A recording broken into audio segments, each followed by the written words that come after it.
Okay, be honest. How do you actually maintain focus and purpose in a world that feels like it is literally designed to distract you? Think about it for a second. Between the endless phone notifications, crazy demanding schedules, and just the general noise of modern society, our mental energy is constantly being scattered. We tend to treat this like it's a brand new problem, some uniquely 21st century crisis. But what if I told you the solution is actually ancient? Let's dive right into this, because today we are looking at a text that diagnoses our modern, scattered minds with pinpoint accuracy and offers a brilliant, structured way out. Welcome to this explainer. Today, our source material is this incredibly profound and surprisingly practical text called Amrut Vani, and we're specifically focusing on part 2.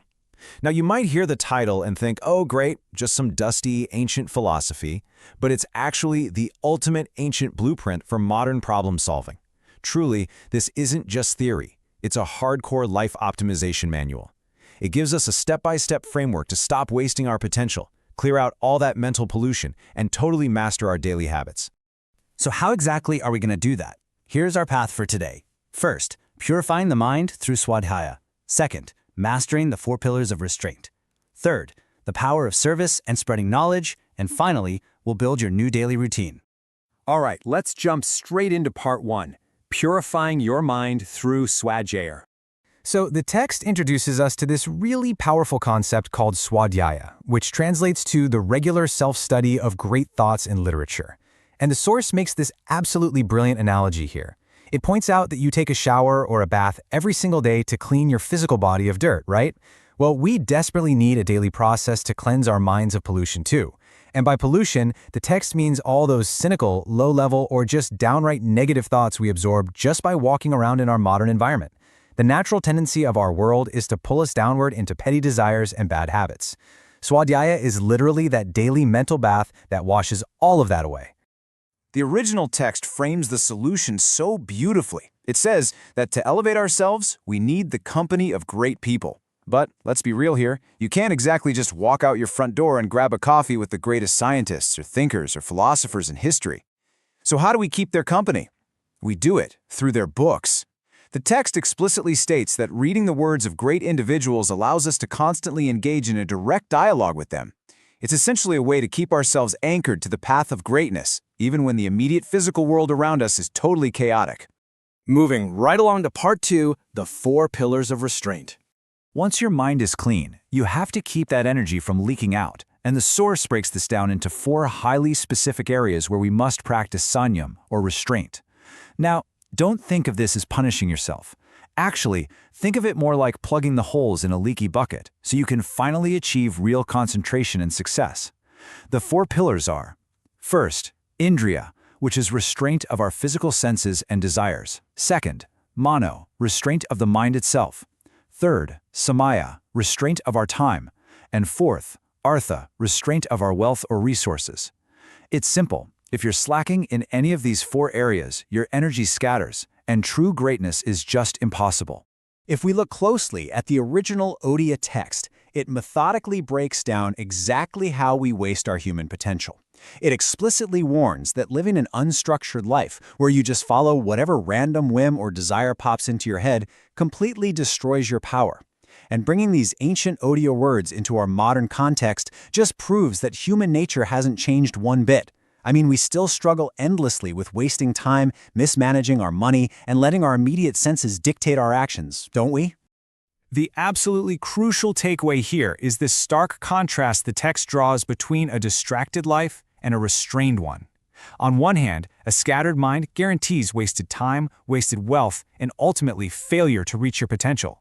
But on the other side, if you practice manonigrahara, that mental restraint, you gather all that scattered, messy energy into a concentrated laser beam. The text uses a really striking example for this. It claims that if we just concentrate our mental power, we have the capability to reach the absolute peaks of success, like becoming great scientists or literary giants. It all boils down to one choice. Do we let our energy diffuse into nothing, or do we focus it? Which brings us to part 3, service and spreading knowledge.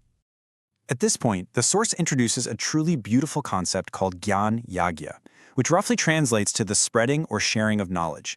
And it makes a massive, bold claim here. Spreading knowledge is the absolute highest form of charity. higher than donating money, higher than giving physical goods. Why? Because when you give someone good thoughts, actual wisdom and guidance, you structurally change their entire life. You guide them away from bad decisions and set them firmly on a path to progress. When you share knowledge, you are quite literally upgrading the operating system of society itself. The text explicitly advises that we just cannot live solely for ourselves. It actually mandates that a fraction of our time has to be dedicated to uplifting others. Specifically, it suggests carving out a minimum of 1 hour every single day for Sewa, or service. It's a great reminder that true spiritual and personal growth isn't just a solo mission. Expanding your newly restrained, super-focused energy outward to help others, especially by sharing wisdom, is what gives real meaning to all that self-discipline we've been talking about. And finally, Part 4, Building Your Daily Routine. The cornerstone of this entire philosophy is that these are not just nice, warm, fuzzy ideas to think about once in a while. No, they must be integrated into our baseline minimum daily routine. For true personal and societal transformation to happen, it has to be a daily, non-negotiable practice. The author is essentially handing us a daily operating manual to make sure we actually stay on the path of self-improvement and don't just slide right back into our old distracted, doom-scrolling habits.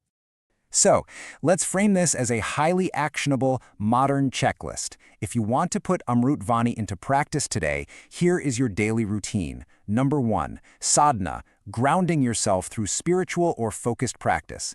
Number 2, Swadhyaya, taking that vital daily mental bath by reading great thoughts and literature. Number 3, Sanyam, actively practicing restraint over your senses, your mind, your time, and your wealth so you stop leaking energy. And number 4, Sewa, dedicating a specific part of your day to serving others and spreading knowledge. Boom! It is a complete, holistic system for an optimized life. So I'm going to leave you with this. We've seen exactly how a scattered life leads nowhere, and how this ancient wisdom provides a literal, precise map to intense focus, success, and deeply meaningful service. But as we all know, knowledge is only power if you actually use it. I want you to look at your own life right now, at your own leaks in energy. Which of the 4 restraints, your senses, your mind, your time, or your wealth, will you actively choose to practice today? Take that very first step, start your daily mental bath, and just watch how your entire focus transforms. Thanks so much for joining me on this explainer, and I'll see you next time.